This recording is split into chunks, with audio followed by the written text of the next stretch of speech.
ಆಂಧ್ರಪ್ರದೇಶದ ಎನ್ಟಿಆರ್ ಜಿಲ್ಲೆಯಲ್ಲಿ ಪ್ರವಾಹ ಇಳಿಮುಖ ಆಗಿದೆ. ಇನ್ನು ಪ್ರವಾಹ ಇಳಿತಾ ಇದ್ದಂತೆ ಕೊಚ್ಚಿ ಹೋದ ವಾಹನಗಳು ಪತ್ತೆಯಾಗಿವೆ. ಪೊದೆಯಲ್ಲಿ 13 ಕಾರುಗಳು, ಆಟೋ ರಿಕ್ಷಾಗಳು ಪತ್ತೆಯಾಗಿವೆ.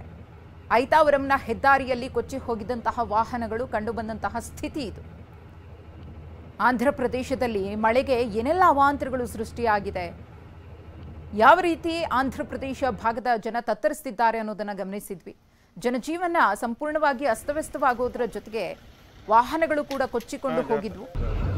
ಕೊಚ್ಚಿಕೊಂಡು ಹೋದಂತಹ ವಾಹನಗಳು ಇದೀಗ ಪ್ರವಾಹ ಇಳಿಮುಖ ಆಗ್ತಾ ಇದ್ದ ಹಾಗೆ, ನೀರು ಕಮ್ಮಿ ಆಗ್ತಾ ಇದ್ದ ಹಾಗೆ ಯಾವ ಜಾಗದಲ್ಲಿ ಕೊಚ್ಚಿಕೊಂಡು ಹೋಗಿ ನಿಂತಿದ್ವೋ ಅದೇ ಜಾಗದಲ್ಲಿ ಪತ್ತೆಯಾಗಿವೆ.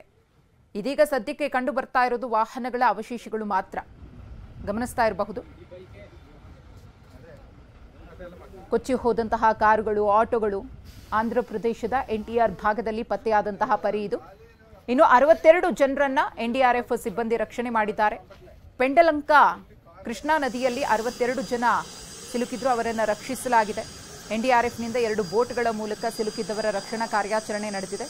ಇಬ್ರಾಹಿಂ ಪಟ್ಟಣದಲ್ಲಿರುವಂತಹ ಪುನರ್ವಸತಿ ಕೇಂದ್ರಕ್ಕೆ ಶಿಫ್ಟ್ ಕೂಡ ಮಾಡಲಾಗಿದೆ. ಪ್ರವಾಹ ಸಂತ್ರಸ್ತರ ಪರದಾಟ ಹೇಳತೀರದಾಗಿತ್ತು.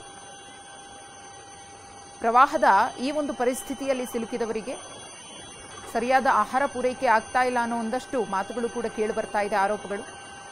ಯಾಕಂದ್ರೆ ಅಲ್ಲಿರುವಂತಹ ಸ್ಥಿತಿಯಿಂದಾಗಿ ಜನರನ್ನ ನೇರವಾಗಿ ತಲುಪುವುದಕ್ಕೂ ಕೂಡ ಒಂದಷ್ಟು ಕಷ್ಟ ಆಗ್ತಾ ಇದೆ.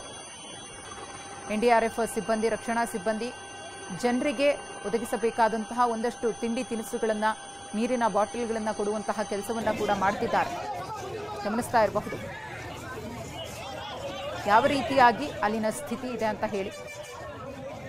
ಆಂಧ್ರಪ್ರದೇಶದಲ್ಲಿ ಸುರಿದಂತಹ ಮಳೆಯಿಂದಾಗಿ ಸಂಪೂರ್ಣವಾಗಿ ಜನಜೀವನ ಅಸ್ತವ್ಯಸ್ತವಾಗುವುದರ ಜೊತೆಗೆ ಅಲ್ಲೋಲ ಕಲ್ಲೋಲ ಸೃಷ್ಟಿಯಾಗಿದೆ. ಸಾಕಷ್ಟು ಸಾವು ನೋವು ಕೂಡ ಸಂಭವಿಸಿದೆ.